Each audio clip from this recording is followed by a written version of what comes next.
Everybody, कैसे हैं आप लोग। आई होप आप सभी लोग अच्छे होंगे, सेफ होंगे और अच्छे से पढ़ाई कर रहे होंगे। This is Ruchika and welcome to my channel. So अभी हम कंटिन्यू करने जा रहे हैं हमारा second chapter of Indian economy, that is 5 year plans in India, goals and achievements. तो इससे पहले हम ऑलरेडी 2 वीडियोस कर चुके हैं जिसमें हमने पढ़ा कि इकोनॉमिक प्लानिंग क्या होती है। फिर नेक्स्ट वीडियो में हमने पढ़ा कि टाइप्स ऑफ इकोनॉमीज़ क्या होती हैं, राइट, और वो कैसे कैसे सारी चीज़ें प्लान करती हैं। इस वीडियो में हमको पढ़ना है कि इंडिया में जब प्लानिंग चलती है तो वो कैसे थी, कैसे स्टार्ट हुई, कब से स्टार्ट हुई। ये मैंने ऑलरेडी शॉर्ट में आपको सारी चीज़ें ऑलरेडी बता दी हैं कि हमारे इंडिया में क्या हुआ था। इकोनॉमिक प्लानिंग आप कह लो 1950 से स्टार्ट हुई थी। मतलब जब हमारा देश आज़ाद ही हुआ था 1947 में, तो 1950 में प्लानिंग कमीशन सेटअप किया गया जिसके तहत 5 ईयर प्लान्स बनाने लग गए। मतलब इंडिया के जो पॉलिटिशियन थे, लीडर्स थे, है ना, सरकार जो थी वो 5 ईयर प्लान्स बनाती थी, यानी कि हर 5 साल का एक टारगेट हुआ करता। एक नहीं, एक्चुअली बहुत सारे, तो बांट दिया था उसको, ठीक है। जैसे हम अपनी क्या पूरी लाइफ अभी से प्लान नहीं कर सकते, हम किश्तों में प्लान करते हैं कि अभी ये करना है फिर बाद में ये करेंगे, राइट। तो इसी तरह उन्होंने 5-5 साल का टारगेट लेके चले और या इसके बाद जो भी हुआ, जैसे वो रिप्लेस कर दिया नीति आयोग से, ये सारी चीज़ें हम लास्ट वीडियो में कर चुके हैं। अब हम पढ़ेंगे कि इंडिया के 5 ईयर प्लान्स के बारे में। इस वीडियो में सबसे पहले तो 5 ईयर प्लान्स के बारे में भी पढ़ेंगे, साथ ही साथ लॉन्ग टर्म और शॉर्ट टर्म गोल्स या फिर लॉन्ग टर्म और शॉर्ट टर्म ऑब्जेक्टिव्स इंडिया के क्या रहे हैं, ये सारी चीज़ें हम जानेंगे, ठीक है। तो अभी हम जल्दी से स्टार्ट करते हैं हमारा आज का वीडियो, राइट। तो यहाँ पे देखो, यहाँ पे क्या लिखना है आपको, क्या देखना है, long term and short term goals या फिर लॉन्ग पीरियड और short period goals of planning in India. अब ये लॉन्ग पीरियड और शॉर्ट पीरियड प्लानिंग में क्या फ़र्क है, क्या क्या इनका मतलब है, सबसे पहले ये समझ लेते हैं। देखो, जब हम लॉन्ग पीरियड गोल्स की बात करते हैं, लॉन्ग पीरियड गोल्स क्या होते हैं, कॉमन गोल्स, ठीक है, common goals of 5 year plans, या फिर आप इन्हें कह सकते हो ऑब्जेक्टिव्स ऑफ प्लानिंग, यानी कि प्लानिंग के ऑब्जेक्टिव्स कहलाते हैं long period goals, right. Short period goals क्या होते हैं, प्लान स्पेसिफिक होते हैं, यानी कि स्पेसिफिक प्लान के लिए होते हैं। इन्हें हम बोलते हैं ऑब्जेक्टिव्स ऑफ प्लान्स। देखो, ऑब्जेक्टिव्स ऑफ प्लान्स और ऑब्जेक्टिव्स ऑफ प्लानिंग याद रखना, ठीक है। जब हम बात करते हैं ऑब्जेक्टिव ऑफ प्लान की, तो ऑब्जेक्टिव ऑफ प्लान क्या होता है आपका, शॉर्ट टर्म, ठीक है, ये याद रखना है। और जब हम बात करते हैं ऑब्जेक्टिव ऑफ प्लानिंग की, तो वो होता है आपका लॉन्ग टर्म। अब इसका मतलब मैं आपको एक एग्जांपल के साथ समझा देती हूँ। देखो, ऑब्जेक्टिव्स ऑफ प्लानिंग मतलब कि जो जो हमको प्लानिंग करनी है ना, उसके लिए ऑब्जेक्टिव्स बनाना। यानी कि लॉन्ग पीरियड प्लानिंग क्या चलती है, लॉन्ग पीरियड है, लॉन्ग पीरियड में चलेगी, ठीक है। तो लॉन्ग पीरियड ऑफ टाइम तक हमको क्या क्या प्लान्स बनाने हैं, उनके लिए प्लानिंग करना है। यानी कि प्लान बनाने के लिए प्लानिंग करनी है आपको। जैसे अभी आप प्लान कर लो कि आपको 11th में पूरे साल ये पढ़ना है, ठीक है। आप कहो कि लेट अस सपोज आप प्रिपेयर करना चाहते हो 12th के बाद CA के लिए, ठीक है। तो अब आप अभी से प्लानिंग शुरू कर दोगे कि मैं ना 11th में ये पढ़ूंगा, 12th में ये पढ़ूंगा, उसके बाद मान लो 1 साल आप ड्रॉप करना चाहते हो तो 1 साल में तीसरा साल में आप ये पढ़ोगे, उसके लिए आप CA के लिए इस तरीके से प्रिपेयर करोगे। तो आप ये जो प्लानिंग कर रहे हो, प्लान करने के लिए प्लानिंग की आपने, ठीक है, वो होगी आपकी लॉन्ग टर्म ऑब्जेक्टिव, ठीक है, लॉन्ग टर्म प्लानिंग। यहीं अब आप क्या करोगे, 11th जो आप पूरी साल पढ़ोगे तो 11th में भी प्लान करके चलोगे कि 11th में मेरे को इतने टाइम ये पढ़ना है, इतने टाइम ये पढ़ना है, इतना टाइम अपने स्कूल के लिए देना है, इतना एग्जाम के लिए, इतना CA का पढ़ना है। ऐसे ही 12th के भी अलग अलग प्लान्स, ऐसे ही तीसरा जो साल आपने ड्रॉप किया है उसके अलग अलग प्लान्स। तो वो शॉर्ट टर्म प्लानिंग है। अब वो जो शॉर्ट टर्म प्लानिंग थी उसके लिए भी आपने प्लान की सारी चीज़ें कि 11th में ये, 12th में ये, और लास्ट ईयर ड्रॉप करना है, तीसरा साल, वो हो जाएगी आपकी लॉन्ग टर्म प्लानिंग। तो लॉन्ग पीरियड गोल्स क्या होते हैं, ऑब्जेक्टिव्स ऑफ प्लानिंग, प्लानिंग के ऑब्जेक्टिव्स। और उस प्लानिंग में हम शॉर्ट टर्म गोल्स बनाते हैं, शॉर्ट टर्म प्लानिंग, यानी कि ऑब्जेक्टिव्स ऑफ प्लान्स कहलाते हैं आपके short period goals, right. Long term goals and short term goals are complement to each other, ये याद रखना है, कॉम्प्लीमेंट हैं एक दूसरे के। अगर आप लॉन्ग टर्म वाली प्लानिंग, मतलब आप पहले से प्लान ही नहीं कर रहे हो, आपको पता ही नहीं है आपको क्या करना है, आपको सीए करना है उसके बाद, या क्या करना है, कैसे करना है, तो आप शॉर्ट टर्म प्लानिंग कैसे करोगे? और अगर आपने शॉर्ट टर्म प्लानिंग नहीं करी तो आपकी लॉन्ग टर्म प्लानिंग का कोई फ़ायदा नहीं रहा ऑब्वियसली। तो ये दोनों एक दूसरे को पूरा करते हैं, कॉम्प्लीमेंट हैं, दोनों एक दूसरे के बिना अधूरे हैं, right. Short term goals refer to plan strategy in order to achieve long term goals. Just मैंने अभी बताया शॉर्ट टर्म गोल्स क्या होते हैं, लॉन्ग टर्म गोल्स को पूरा करने के लिए बहुत ज़रूरी हैं। पूरे साल 11th में पूरे साल टुकड़ों में बांट दो, उसकी प्लानिंग करोगे, वो शॉर्ट टर्म गोल है, आपका शॉर्ट टर्म प्लानिंग है। 12th को टुकड़ों में बांट के आप प्लानिंग कर रहे हो, वो आपका शॉर्ट टर्म गोल्स हैं। ऐसे ही तीसरा जो आप साल ड्रॉप कर रहे हो, उसको टुकड़ों में बांट के आप प्लानिंग कर रहे हो, वो शॉर्ट टर्म गोल है। अभी जो शॉर्ट टर्म गोल्स हैं ये हेल्प करते हैं आपका जो लॉन्ग टर्म गोल है, यानी कि सीए बनना, सीए के लिए प्रिपेयर करना, उसको अचीव करने में, है ना। तो इसीलिए शॉर्ट टर्म गोल्स को हम क्या कहते हैं, प्लान टू प्लान स्ट्रैटेजी। ये होता है आपका long period and short period goals. I hope आपको समझ आया होगा एग्जाम्पल के थ्रू, जैसे मैंने समझाने का आपको कोशिश करी, राइट। इसके बाद अब हम मूव करेंगे अलग अलग इंडिया के लॉन्ग टर्म गोल्स क्या रहे हैं, शॉर्ट टर्म गोल्स क्या रहे हैं, ठीक है। अब लॉन्ग टर्म गोल्स की देखो जब हम बात करेंगे तो लॉन्ग टर्म गोल्स कब से चले आ रहे हैं, मेनली हम यही मानते हैं कि इंडिया ने प्लानिंग कब करना स्टार्ट किया, भाई आज़ादी के बाद, जस्ट अभी मैंने बताया, तो आज़ादी के बाद से 1947 से अभी तक मान लो, या फिर प्लानिंग तो देखो चलती रहती है। तो लॉन्ग टर्म प्लानिंग तो लॉन्ग टर्म है, जब तक हम जी रहे हैं तब तक प्लानिंग चलेगी। तो तब से अभी तक प्लानिंग चलती आ रही है। क्या क्या इंडिया के लॉन्ग टर्म गोल्स रहे हैं, ठीक है। ये सारी बातों पर अब हम पहले चर्चा करेंगे। सबसे पहले पॉइंट्स पढ़ लेते हैं। देखो सारे मेन बड़े पॉइंट्स हैं। लॉन्ग टर्म में समझ आ रहा है, मेन मुद्दा होगा सीए बनना। शॉर्ट टर्म में आपका अलग अलग मुद्दा है कि इतना सब्जेक्ट को ये टाइम देना है, इतना सब्जेक्ट को ये टाइम देना है। तो लॉन्ग टर्म गोल्स क्या होंगे, लॉन्ग पीरियड गोल्स क्या होंगे, लॉन्ग पीरियड ऑब्जेक्टिव्स क्या होंगे, बड़े मुद्दे, यानी कि बिल्कुल कंट्री लेवल के, हाई लेवल के मुद्दे। हाई लेवल के मुद्दे क्या होते हैं, सबसे पहला है आपका जीडीपी ग्रोथ, ठीक है, इंपॉर्टेंट है भाई हमारी कंट्री के लिए। दूसरा है फुल एम्प्लॉयमेंट होना चाहिए, इक्विटेबल डिस्ट्रीब्यूशन होना चाहिए, मॉडर्नाइजेशन होना चाहिए, और सेल्फ सफिशिएंसी होनी चाहिए। ये 5 पॉइंट्स हैं जो आपको अभी के अभी रटने हैं। कैसे भी रटो भाई, फटाफट से कमेंट में लिखो जिससे आपको याद रहे। क्या क्या, GDP growth, full employment, equitable distribution, modernisation and self sufficiency. इसको देखो एक निमोनिक बना के याद रख लो। कैसे, MSEFG।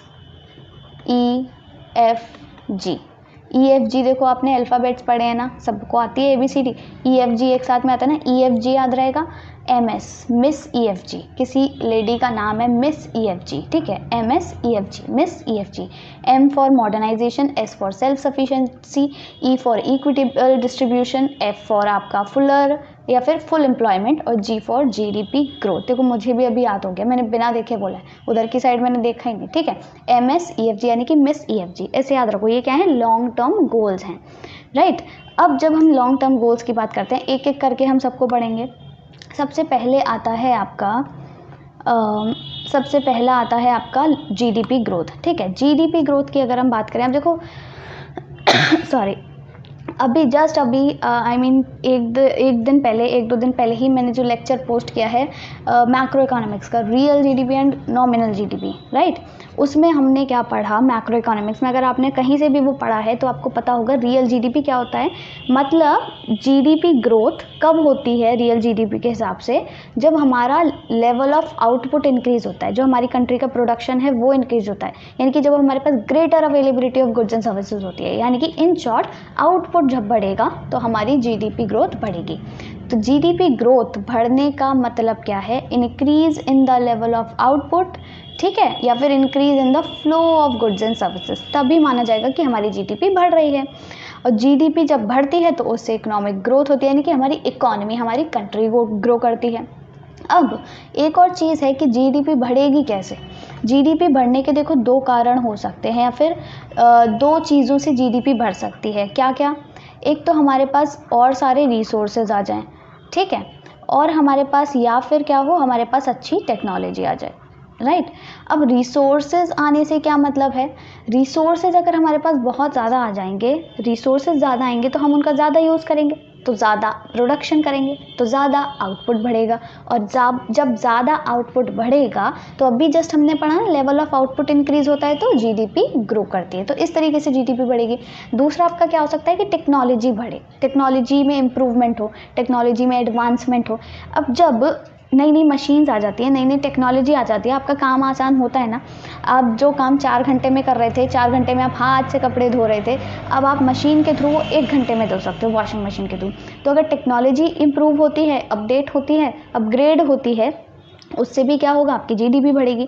तो टेक्नोलॉजी किस पे डिपेंड करती है, एक तो रिसोर्स बेस पर और एक प्रोडक्टिविटी पर, ठीक है, प्रोडक्टिविटी पर। रिसोर्स बेस किससे बढ़ेगा, थ्रू डिस्कवरी।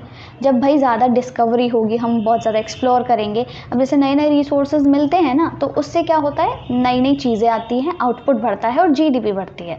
और इसी तरह जो प्रोडक्टिविटी है वो किससे बढ़ेगी, टेक्नोलॉजी से, राइट। तो रिसोर्सेज और टेक्नोलॉजी दो ऐसे टर्म्स, या फिर आप कह सकते हो आपकी दो ऐसे एस्पेक्ट्स हैं जिनके थ्रू आप जीडीपी ग्रोथ बढ़ा सकते हो, राइट। और जीडीपी ग्रोथ कैसे बढ़ती है, जब हमारा लेवल ऑफ आउटपुट इंक्रीज होता है। ये एक लॉन्ग पीरियड गोल चलता आ रहा है हमारे कंट्री का, या फिर हमारी कंट्री का नहीं, आप जनरली देखो तो हर कंट्री का गोल होता है कि भाई उसकी जीडीपी बढ़े, ठीक है, वो ज़्यादा ग्रो करे। तो ये आप जनरलाइज कर सकते हो, ये सारे लॉन्ग पीरियड जो गोल्स हैं। अब इसके बाद नेक्स्ट आता है आपका फुल एम्प्लॉयमेंट। फुल एम्प्लॉयमेंट क्या होता है, फुल एम्प्लॉयमेंट की देखो एक पर्टिकुलर डेफिनेशन है। फुल एम्प्लॉयमेंट का मतलब ये नहीं है कि कोई बेरोज़गार ही नहीं है, सब के पास रोज़गार है, सब कमा रहे हैं, सब काम धंधा कर रहे हैं, नहीं। फुल एम्प्लॉयमेंट का मतलब ये नहीं होता है। Full employment means it's a situation where all the people, कौन से लोग, who are able to work, जो काम करने के योग्य हैं, एंड विलिंग टू वर्क, जो कि काम करना चाहते हैं। कब करना चाहते हैं, at prevailing wages, at prevailing wage rate, ये आर नहीं है, ये है प्रिवेलिंग वेज रेट। यानी कि जितनी आपको सैलरी, जैसे कि एक कंपनी में 20,000 रुपये सैलरी मिल रही है, ठीक है, वो प्रिवेलिंग वेज रेट है वहाँ पर।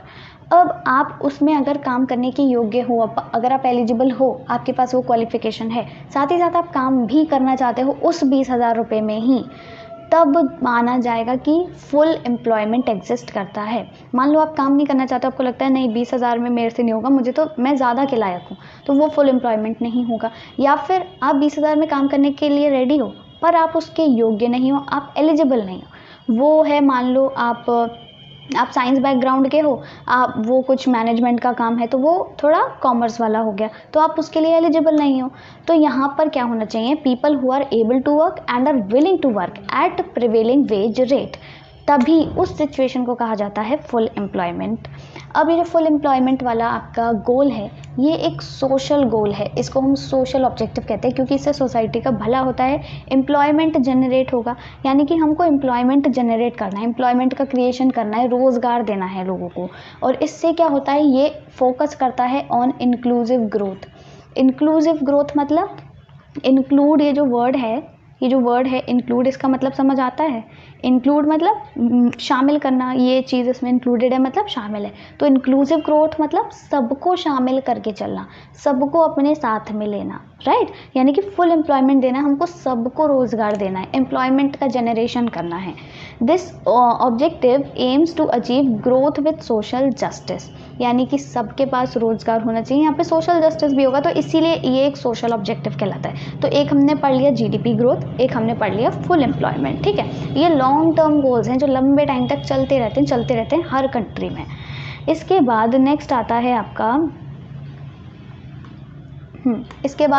है आपका इक्विटेबल डिस्ट्रीब्यूशन और इक्विटी।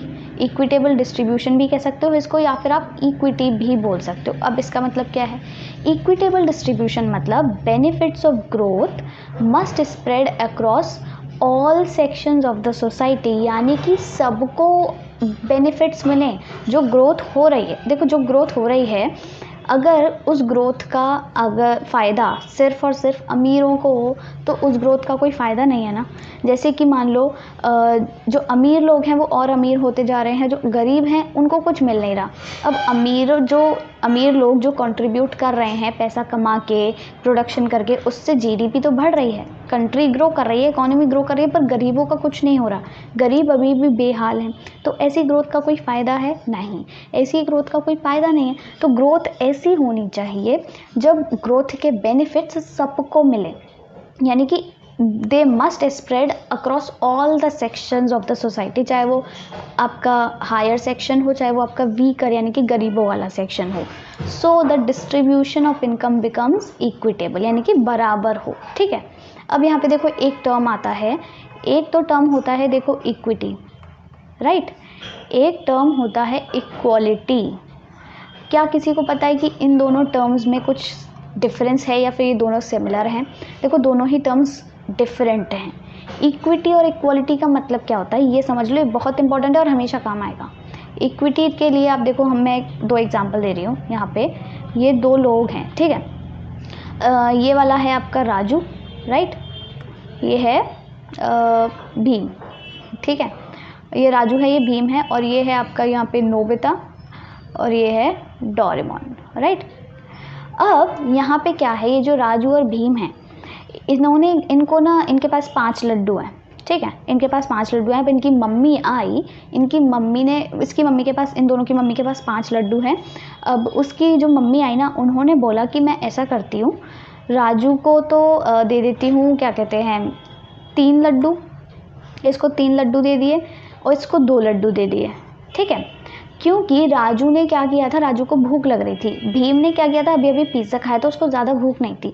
यानी कि जब उसकी मम्मी ने उसको लड्डू बांटे दोनों के बीच में, तो उन दोनों की ज़रूरत के हिसाब से बांटे, जिसको जितनी ज़रूरत है। भीम को इतनी ज़रूरत ही नहीं थी कि वो 3 लड्डू खाए, 2 से ज़्यादा खाए, क्योंकि उसका पेट थोड़ा भर रहा था, ठीक है।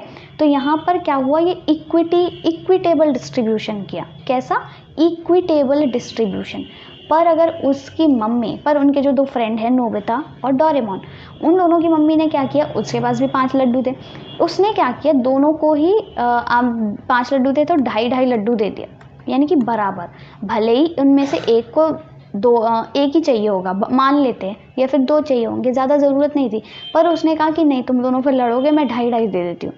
ये कहलाता है इक्वल डिस्ट्रीब्यूशन। तो इक्वल मतलब बराबर, ऐसे याद रखो, इक्वल मतलब जहाँ पर सब कुछ बराबर मिले, चाहे ज़रूरत हो या ना हो। इक्विटी मतलब जिसको जितनी ज़रूरत है उतना मिले, गरीबों को जितनी ज़रूरत है उतना तो मिलना चाहिए ना। पर हमारे देश में क्या हो रहा है, या फिर किसी भी देश में देख लो, उतना भी नहीं मिल पा रहा है, और अपनी कंट्री की बात करें तो बिल्कुल ही नहीं मिल रहा है। तो वो इक्विटेबल डिस्ट्रीब्यूशन नहीं है, राइट, और इक्वल डिस्ट्रीब्यूशन भी नहीं है। तो पहले इक्वल तक पहुँचने के लिए हमको इक्विटेबल डिस्ट्रीब्यूशन तो करना पड़ेगा ना, यानी कि जितना उनको ज़रूरत है उतना तो देना पड़ेगा, राइट। तो इक्विटेबल डिस्ट्रीब्यूशन ज़रूरी है, जिससे कि आपका जो इनकम का डिस्ट्रीब्यूशन है ना, वो बराबर बराबर हो, हर सेक्शन को फ़ायदा मिले। ग्रोथ तभी आपकी सक्सेसफुल मानी जाएगी। ये नहीं कि सिर्फ अमीर अमीर होते जा रहे हैं, बेचारे पुअर लोग, उनकी बेकदरी हो रही है, ठीक है। इक्विटेबल डिस्ट्रीब्यूशन क्या होता है, ये सोशल जस्टिस का एक, आप कह लो, तरीका माना जाता है। क्यों? ऑब्वियसली सोशल जस्टिस होगा, अमीरों को ज़्यादा ज़रूरत है, उनको ज़्यादा मिल रहा है, पर गरीबों को जितनी ज़रूरत है उतना तो मिलेगा ना, तो सोशल जस्टिस कहलाएगा। और ये वन ऑफ द मेन या फिर प्रिंसिपल गोल्स ऑफ प्लानिंग कहलाता है कि इक्विटेबल डिस्ट्रीब्यूशन हो, क्योंकि यहाँ पर आप पूरी सोसाइटी के बारे में सोच रहे हो। तो 3 हमने गोल्स पढ़ लिए, कौन कौन से, हमने EFG वाले पढ़ लिए। EFG क्या है? Equitable distribution, F for full employment और G फॉर GDP ग्रोथ। अब मिस रह गया, MS रह गया, मैंने MS से पढ़ाया था ना, MSEFG, ठीक है, मिस EFG। तो EFG तो हमने पढ़ लिया, अब मिस रह गया है। MS का मतलब क्या था, अभी दोबारा से रिवाइज करो, रिकॉल करो। M फॉर आपका क्या था, मॉडर्नाइजेशन, और S फॉर सेल्फ सफिशिएंसी। तो अब पढ़ेंगे हम मॉडर्नाइजेशन। अब मॉडर्नाइजेशन क्या है, नाम से समझ आ रहा है, हम कहते हैं ना यार ये बड़े मॉडर्न हो गए हैं, मतलब इन्होंने अपने आप को अपग्रेड कर लिया है, अपडेट कर लिया है, राइट। तो updation and adoption of modern technology in the growth process, उसे हम कहते हैं मॉडर्नाइजेशन। यानी कि हमारी जो ग्रोथ की प्रोसेस चलती आ रही है उसमें हम कुछ चीज़ें अपडेट कर लें, या फिर जो नई चीज़ें आ रही हैं, न्यू टेक्निक्स, न्यू टेक्नोलॉजी हमको मिल रही है, न्यू एनवायरनमेंट हमको मिल रहा है, उसमें हम खुद को अडॉप्ट कर लें, अडॉप्ट नहीं, अडेप्ट कर लें, यानी कि नई टेक्नोलॉजी को अडॉप्ट कर लें, हाँ, और हम उस एनवायरनमेंट में खुद को अडेप्ट कर लें, अब उस अपने को शामिल कर लें, ठीक है, वो होता है मॉडर्नाइजेशन, राइट। मॉडर्नाइजेशन किससे बनता है, मतलब आप ये कह लो, हम अगर मॉडर्न एज की बात करें तो मॉडर्न एज क्या है, it is the age of science and innovation. नई साइंस में नई नई तरक्की हो रही है, नए नए एक्सपेरिमेंट्स होते हैं, इनोवेशन होता है, नई नई चीज़ें आ रही हैं, तो ये मॉडर्न एज है। फॉर एग्जाम्पल, इसका सबसे बड़ा एग्जाम्पल है ग्रीन रेवोल्यूशन। ग्रीन रेवोल्यूशन सबको पता होगा, सबने सुना होगा। ग्रीन रेवोल्यूशन क्या था कि जब हमारा एग्रीकल्चर जो आउटपुट था इतना ज़्यादा नहीं होता था, कम होता था, जो किसान थे उनको फ़ायदा नहीं हो रहा था जब इतना, तो वहाँ पर ग्रीन रेवोल्यूशन चलाया गया हमारे इंडिया में और पूरे वर्ल्ड में भी। तो उससे क्या था कि वहाँ पर मांग थी कि हमको नई टेक्नोलॉजी मिले, नई मशीन्स मिले, और अलग तरह के सीड्स आते हैं जो कि ज़्यादा आउटपुट या फिर कम टाइम में आपको आउटपुट ज़्यादा देते हैं। उन्हें हम कहते थे HYV सीड्स, जहाँ तक मैं गलत नहीं हूँ, हाई यील्ड वैरायटी सीड्स। तो उनकी मांग थी और बहुत सारी मॉडर्न टेक्नोलॉजी की मांग थी। तो मॉडर्नाइजेशन यही होता है कि आप कुछ चीज़ें अपग्रेड करो, अपडेट करो और अडॉप्ट कर लो नई टेक्नोलॉजी, ये होता है मॉडर्नाइजेशन। और ऑब्वियसली ये भी ज़रूरी है, टाइम के साथ में हम पीछे नहीं रह सकते। अब इंडिया इतनी तरक्की क्यों कर रहा है, क्योंकि उसने नई नई टेक्नोलॉजी अब मतलब अपने आप को उसमें अडेप्ट कर लिया है, राइट। अब तो यहाँ पर बुलेट ट्रेन भी चलने को आई, बहुत सारी चीज़ें हैं, ठीक है, ऑलमोस्ट हर अच्छे अच्छे शहर में मेट्रो ट्रेन्स हैं। तो ये क्या है, मॉडर्न टेक्नोलॉजी है, मॉडर्नाइजेशन है, जो कि इंडिया ने अपने अंदर अडॉप्ट कर लिया है, राइट। मॉडर्नाइजेशन सिर्फ देखो टेक्नोलॉजी से रिलेटेड नहीं होता, ये रिलेटेड होता है सोसाइटी से भी, सोशल आउटलुक। जो मॉडर्नाइजेशन ऑफ सोशल आउटलुक है वो भी इक्वली इम्पॉर्टेंट है। मान लो आप कह रहे हो कि हम बड़ी बड़ी इंडस्ट्रीज़ बनाएं, नई नई मॉडर्न टेक्नोलॉजी का यूज़ करें उनमें, पर आप कहाँ पर सोच रहे हो कि नहीं, हमारे घर की औरतें काम नहीं करेंगी, वो घर से बाहर नहीं जाएंगी, 7 बजे से पहले घर आ जाएंगी, तो ये भी तो गलत है ना। तो मॉडर्नाइजेशन सिर्फ और सिर्फ टेक्नोलॉजी के टर्म्स में नहीं बल्कि सोशल आउटलुक में भी होना चाहिए। आप सबको इक्वल अपॉर्चुनिटी दो, अपने जो पुराने ख्यालात हैं उनको पीछे छोड़ के आगे बढ़ो, that is called age modernisation, ठीक है। तो मॉडर्नाइजेशन से आपको याद रखना है कि एक तो टेक्नोलॉजी का मॉडर्नाइजेशन और एक सोसाइटी का मॉडर्नाइजेशन। लास्ट आपका बचता है सेल्फ सफिशिएंसी।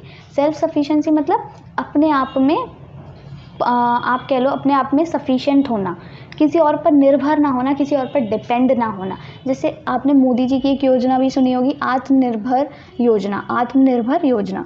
उसके हिसाब से मोदी जी ने क्या किया है कि बहुत सारी चीज़ें जो हम पहले बाहर की कंट्रीज से एक्सपोर्ट करते थे ना, अब उन्होंने वो हमारी कंट्रीज़ में ही बनाना शुरू कर दिया है। तो इससे क्या होगा, बहुत ज़्यादा पैसा बचेगा। पहले हम बाहर से खरीदते थे, अब यहीं पे बनेगा, और जब अब यहीं पर बनेगा तो लोगों को रोज़गार मिलेगा, यहीं के लोग बनाएंगे ऑब्वियसली। तो ये सारी चीज़ें हैं जो लंबे समय तक चलती हैं, तभी ये लॉन्ग पीरियड गोल है।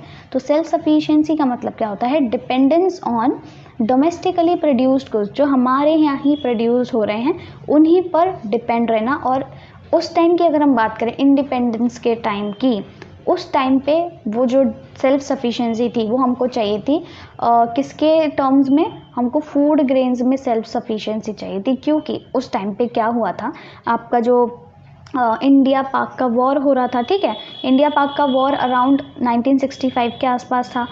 तो उसमें क्या था कि अमेरिका ने, यूएस ने हमको मना कर दिया कि नहीं, अगर तुम पाकिस्तान से वॉर करोगे तो हम तुमको फूड ग्रेन्स नहीं भेजेंगे।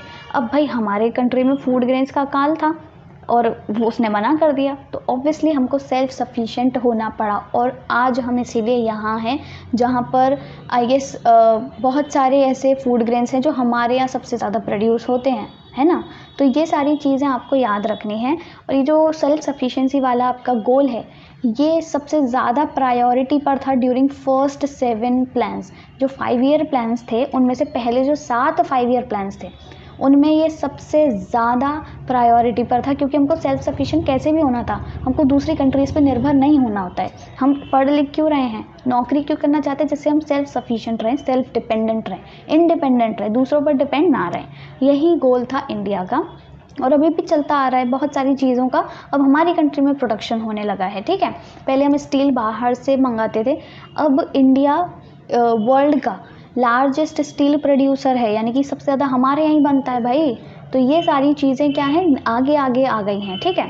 And it is to protect Indian economy from the pressures of from the rest of the world. वही कि बाहर की दुनिया, मतलब बाहर की कंट्रीज़, दूसरी कंट्रीज़ के प्रेशर से बचने के लिए हमको सेल्फ सफिशिएंट होना पड़ता है। तो ये लॉन्ग टर्म गोल्स थे। समझ आया क्या क्या थे? MSEFG, Miss EFG। Miss EFG कौन है भाई? मिस EFG याद रख लो, मान लो आपकी कोई पड़ोसन है, उनका नाम है EFG। Miss EFG modernisation, self sufficiency, employment. E for क्या था आपका? E फॉर है आपका इक्विटेबल डिस्ट्रीब्यूशन, और F is your full employment, G is your GDP growth. Done. तो यहाँ तक की कहानी ख़त्म हुई और टाइम हो गया है अभी तो टाइम है, ठीक है। तो अब हम पढ़ लेते हैं फटाफट से शॉर्ट टर्म गोल्स, ठीक है। ये हो गए आपके लॉन्ग टर्म गोल्स। अब देखो, जब हम शॉर्ट टर्म गोल्स की बात करें, इसमें आपको ज़्यादा रटने की ज़रूरत नहीं है, बस कुछ चीज़ें समझनी है बेसिक तौर पर। बाकी आपको मैं एक टेबल दे दूँगी, उसको थोड़ा बार पढ़ो, थोड़ी सी बार पढ़ना है, बस आपको थोड़ा याद रहेगा। मैं कहानी फॉर्म में समझा देती हूँ फटाफट। देखो, शॉर्ट पीरियड गोल्स क्या होते हैं? सबसे पहले तो they vary from plan to plan, ठीक है, ऑब्वियसली। यानी कि आपने टुकड़ों में, जो मैंने बताया ना, टुकड़ों में बांट देना, तो हर टाइम पीरियड का अलग अलग प्लान होगा। 11th के शुरू के 6 महीने आपने ये करना है, 11th के बाद के 6 महीने ये करना है, ऐसे ऐसे करके। तो हर 5 साल का अलग अलग प्लान था, और उन अलग अलग प्लान को मिला के एक लॉन्ग टर्म प्लानिंग थी। तो हमने लॉन्ग टर्म प्लानिंग पढ़ ली, अब शॉर्ट टर्म प्लान्स पढ़ते हैं, ठीक है, यानी कि शॉर्ट पीरियड गोल्स। इसमें हम अलग अलग प्लान्स के बारे में पढ़ेंगे। और मैंने बताया था कि हमारी कंट्री में जो प्लानिंग कमीशन था, उसमें 5 ईयर प्लान्स बनते थे, और 12 5 ईयर प्लान्स तक हमारा चला। 12th वाला भी बीच में रुक गया था। 12th वाला था 2012 से 2017 तक, तो वो 12 से 15 तक ही चल पाया, क्योंकि 15 में प्लानिंग कमीशन को रिप्लेस कर दिया नीति आयोग ने, तो वो बीच में रुक गया। तो हमको 12 5 ईयर प्लान्स के बारे में पढ़ना है कि उन टाइम पर क्या क्या हुआ, क्या क्या हमारे गोल्स थे, हर अलग अलग आपके प्लान के, अलग अलग प्लान के क्या क्या ऑब्जेक्टिव्स रहे हैं, ये सारी चीज़ें जल्दी से पढ़ लेते हैं। देखो, फर्स्ट 5 ईयर प्लान कहानी की फॉर्म में याद रखो कि अच्छे से याद होगा। मैंने क्या बताया कि उस टाइम पर जैसे कि हमारा इंडिया इंडिपेंडेंट कब हुआ? 1947 में। डन। प्लानिंग कमीशन कब आया आपका? 1950 में, यानी कि 3 साल बाद।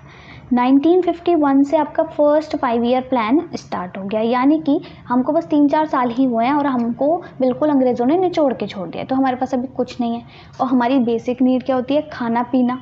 ऑब्वियसली खाना पीना कहाँ से आएगा? एग्रीकल्चर से। तो फर्स्ट 5 ईयर जो प्लान था, उसका जो हाई फोकस था वो किस पर था? एग्रीकल्चरल प्रोडक्शन पे, due to severe shortage of food grains.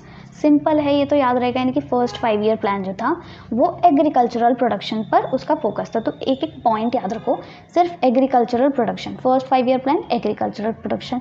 अब क्या हुआ? फर्स्ट 5 ईयर प्लान बहुत सक्सेसफुल रहा, बहुत ज़्यादा। मतलब जो हमने ऑब्जेक्टिव प्लान किए थे वो हमने अचीव कर लिए। जब हम कोई चीज़ अचीव कर लेते हैं तो हम सोचते हैं कि चलो थोड़ा आगे बढ़ते हैं, और जब हम आगे बढ़े, अब हमने सोचा कि कुछ नया प्रोडक्शन करते हैं हमारी कंट्री में, जिससे हमको दूसरी कंट्री से भीख ना मांगनी पड़े। तो हमने क्या किया? अपना फोकस शिफ्ट किया फ्रॉम एग्रीकल्चर टू इंडस्ट्री, ठीक है। After great success of first 5 year plan, main objective was to increase in agriculture production. याद आ गया? ठीक है। हाँ ठीक, यही कि मतलब हमने क्या किया, एग्रीकल्चर से हम उस पे इंडस्ट्री पे शिफ्ट हो गए, और फिर भी हमको एग्रीकल्चर हमारा थोड़ा सेकेंडरी आप कह सकते हो ऑब्जेक्टिव हो गया। मेन ऑब्जेक्टिव सेकेंड प्लान में आके इंडस्ट्री रहा, ठीक है। एग्रीकल्चर से हम इंडस्ट्री पर शिफ्ट हो गए। अब तीसरा क्या आता है? थर्ड 5 ईयर प्लान में क्या हुआ? सेल्फ सफिशिएंसी इन फूड ग्रेन प्रोडक्शन। देखो ये तो मेन है, ये पॉइंट आप सब जगह घुसा दो, सेल्फ सफिशिएंसी इन फूड ग्रेन प्रोडक्शन। और आपका मतलब आप कह सकते हो जीडीपी ग्रोथ में इंक्रीमेंट, एम्प्लॉयमेंट जनरेशन, ये ऐसे पॉइंट्स हैं जो आप हर प्लान के ऑब्जेक्टिव्स में घुसा सकते हो, तो इसमें याद करने की ज़रूरत नहीं है, ठीक है। थर्ड कुछ स्पेसिफिक याद रखो, जैसे फर्स्ट में एग्रीकल्चर प्रोडक्शन, दूसरे में हम एग्रीकल्चर से इंडस्ट्री पे शिफ्ट हो गए।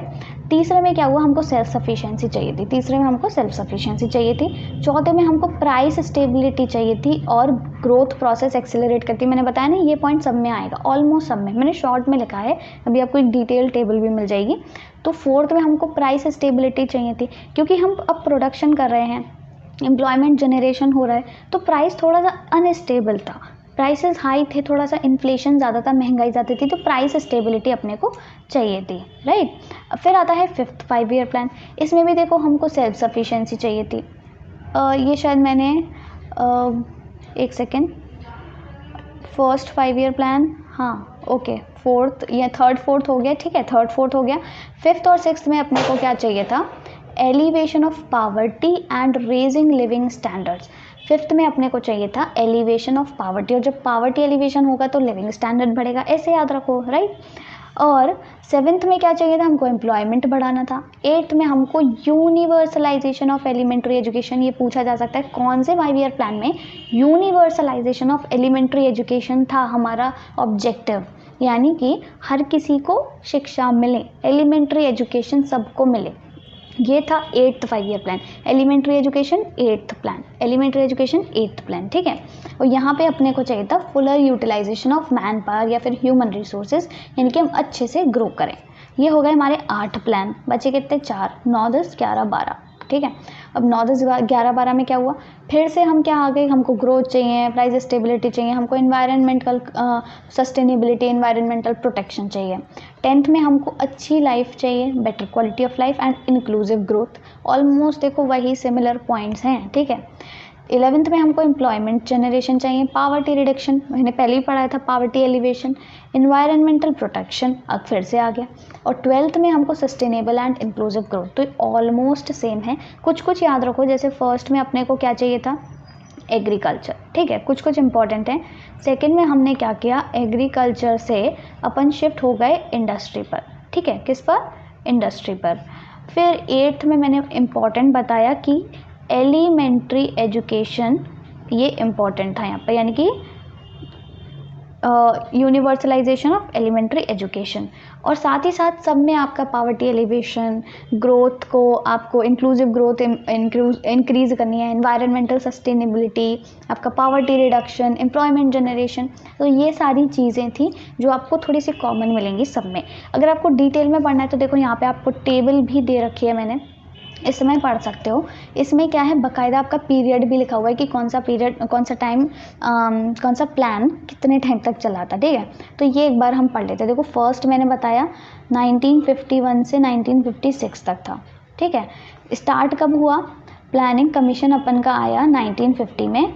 जो फर्स्ट 5 ईयर प्लान बना वो 1951 से 1956, 5 साल, ठीक है, 51 से 56। फिर सेकेंड वाला आपका 56 से 61, 5 साल, ठीक है, यहाँ पे देखो लिख रहा है ना 56 से 61। फिर क्या हुआ, तीसरा 5 ईयर प्लान आपका 61 से 67, ये आपके 67 नहीं, सॉरी 6 साल हो गए, तो पॉइंटर कहाँ है, हाँ 61 से 66, ये हो गए आपके 3 5 ईयर प्लान्स। अब अगर आपको याद हो तो मैंने आपको बताया था कि हमारी कंट्री में प्लान हॉलीडे भी था, ये मैंने आपको शायद फर्स्ट वीडियो में ही पढ़ाया था। प्लान हॉलीडे कब से कब तक था, 66 से 67, 67 से 68 और 68 से 69, यानी कि 3 साल कोई प्लानिंग, कोई ऑब्जेक्टिव, नथिंग वॉज देयर। तो 66 के बाद सीधा आ जाओ आप 69 पर, यानी कि चौथा 5 ईयर प्लान आपका 69 से 74, 5 साल हो गए ना, 69 से 74। फिर आपका आया 74 से 79, ठीक है, फिर वही 5 साल। अब क्या हुआ, 79 के बाद थोड़ा सा गैप आया, क्योंकि शायद वहाँ पर सरकार चेंज हुई थी, गवर्नमेंट चेंज हुई थी। तो गवर्नमेंट जब चेंज होती है फिर बहुत लंबा प्रोसेस हो जाता है, इलेक्शंस ये वो, फिर नई सरकार अपने नए नए नियम ले आती है। तो क्या हुआ, थोड़ा सा गैप आया और 80 से 85 हमारा 6th 5 ईयर प्लान आया। फिर 85 से 90 हमारा 7वां प्लान आ गया। फिर क्या हुआ, फिर 2 साल का गैप आया। क्यों, 90 के बाद 92 पे हम क्यों आए, क्योंकि 1991 में एक पॉलिसी आई थी जिसे हम कहते हैं LPG, liberalisation, privatisation and globalisation. ये चीज़ें बस मैं अभी आपके काम के लिए बता रही हूँ। देखो ये वाली चीज़ याद मत करो, अभी आगे चैप्टर में पढ़ोगे। जो चीज़ अभी काम की नहीं है वो उसे अभी याद मत करो, दिमाग मत जोर मत डालो उस पर, ठीक है। तो बस इतना याद रख लो, 2 साल का गैप हुआ क्योंकि 1991 में एक पॉलिसी आ गई थी जो हम आगे पढ़ेंगे, ठीक है। फिर 92 से 97 आपका 5th 5 year plan, 8th 5 year plan, जिसका मेन मोटो मैंने अभी बताया 8th वाले का क्या था, यूनिवर्सलाइजेशन ऑफ एलिमेंट्री एजुकेशन। फिर 97 से 2002, फिर 2002 से 2007, फिर 2007 से 2012, फिर 2012 से 2017, और 17 तक ये चल ही नहीं पाया, ये कब तक चला, 15 तक। तो 2 गैप आपको मिलेंगे 51 से अगर आप स्टार्ट करते हो। अगर आपको कोई पूछे कोई सा प्लान कब तक चला, अगर आप उंगलियों पे भी गिनते हो खुद से कि 5 साल ये हो गए, 5 साल वो हो गए, तो आपको बस 2 गैप याद रखने हैं, 2 या 3 गैप हैं। देखो पहला तो ये वाला 3rd 5 ईयर प्लान के बाद जो गैप आया 3 साल का, क्योंकि प्लान हॉलीडे था। क्या था हमारे पास हमारे पास प्लान हॉलीडे था, ठीक है। 3 साल का गैप हो गया। उसके बाद क्या हुआ, आपका 1 साल का गैप हुआ यहाँ पर 79 के बाद 80 में, और फिर आपका कौन सा गैप हुआ, बस 90 के बाद 92। 3 गैप हुए हैं, ठीक है। क्यों क्यों हुए हैं ये मैंने बता दिया। पहला तो प्लान हॉलीडे 66 से 69, फिर आपका यहाँ पे गवर्नमेंट चेंज हुई थी, और फिर यहाँ पे क्या हुआ था, आपका LPG पॉलिसी आई थी। ये टेबल आप को थोड़ा 2-3 बार पढ़ोगे आपको समझ आ जाएगा। और देखो इनके ऑब्जेक्टिव्स भी आप खुद से रीड कर लो, सारे ही ऑब्जेक्टिव्स ऑलमोस्ट सेम है, किसी किसी में ही स्पेसिफिक है जो मैंने आपको बताया 1st में, 2nd में, 8th में, बाकी सारे ऑलमोस्ट सेम है। सब में एम्प्लॉयमेंट बढ़ाना है हमको, ग्रोथ बढ़ानी है हमको, आउटपुट बढ़ाना है अपने को, एनवायरनमेंट चाहिए अपने को, ये चाहिए, पॉवर्टी हटानी है, फलाना ढिमकाना, ठीक है। तो इसी के साथ आपका एक टॉपिक और ख़त्म होता है जिसका नाम था long term and short term goals. और इसके बाद हम बात करेंगे कि इंडिया में कैसे हमने लॉन्ग टर्म गोल्स और शॉर्ट टर्म गोल्स अचीव किए, और सारी कहानी जो भी है आपकी बचे हुए चैप्टर में। सो या that's all for this video. I hope आपको वीडियो अच्छा लगा होगा। तो अगर वीडियो अच्छा लगा हो तो do give it a like and do not forget to subscribe to my channel. Thank you.